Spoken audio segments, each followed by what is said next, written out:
Hello बच्चों, let's see the question. The question says a die is thrown. Find the probability of getting a 2 or a 3. यानी basically हमें बताना है कि अगर डाइस को थ्रो करते हैं हम लोग तो 2 या 3 आने की प्रोबेबिलिटी क्या होगी।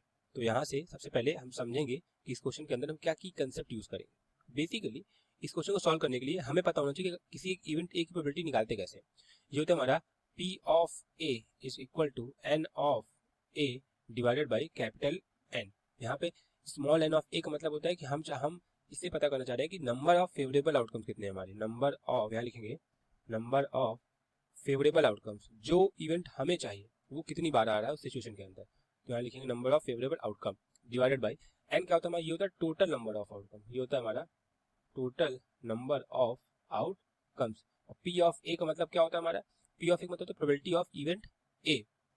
अब क्वेश्चन में हमसे कहा हुआ कि हमने डाइस को थ्रो किया। अगर हम डाइस को थ्रो करते हैं तो हमारे पास सैंपल स्पेस क्या बनता है। सैंपल स्पेस में बेसिकली हम लोग number of possible outcome, total number of possible outcome लिखते हैं। तो हो जाएगा हमारा सैंपल स्पेस के अंदर क्या क्या आ सकते हैं हमारा 1 2 3 4 5 और 6। अगर डाइस को थ्रो करते हैं हम लोग तो ये 6 नंबर वहाँ पे पॉसिबल होते हैं। इसका मतलब हमारा टोटल नंबर ऑफ आउटकम की वैल्यू क्या हो जाएगी, कैपिटल एन की 6।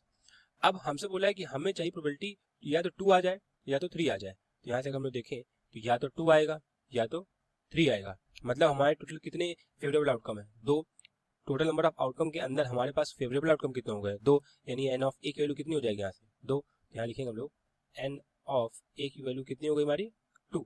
तो यहाँ से हम प्रोबेबिलिटी लिखेंगे पी ऑफ ए, ये हो जाएगा हमारा N A upon capital N. तो यहाँ हो जाएगा 2/6, कैंसिल आउट करेंगे तो हमारा हो जाएगा 1/3।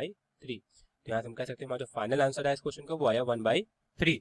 I hope you have understood everything very well. Thank you and all the best.